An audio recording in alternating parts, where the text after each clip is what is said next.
In today's video, I'm going to teach you how to enable or disable autoplay video on Canva. If you're working on a Canva design that includes video, adjusting autoplay can make a big difference in how your content is experienced.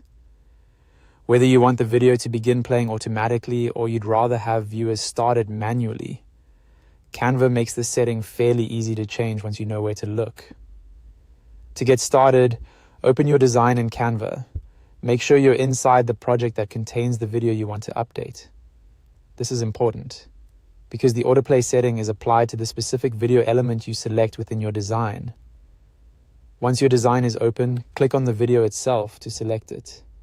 You'll know it's selected when Canva highlights the video element, which lets you access the editing tools connected to that specific media. If you have multiple elements on the page, take a second to confirm that you've selected the correct video before moving on. Next, go to the top toolbar and select Edit. This opens the video editing options for the selected clip.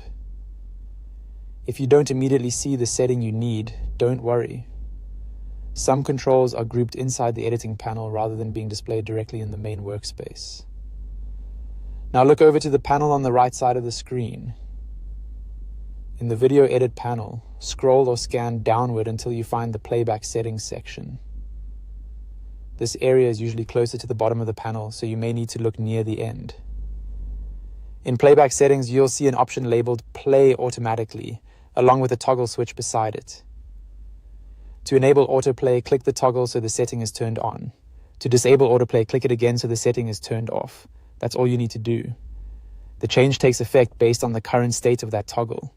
So just make sure it matches the behavior you want for your video. As a quick tip, after updating the setting, it's a good idea to preview your design so you can confirm the video behaves the way you expect. This helps you catch anything before you share or publish your project. And that's it. You've successfully learned how to enable or disable autoplay video on Canva.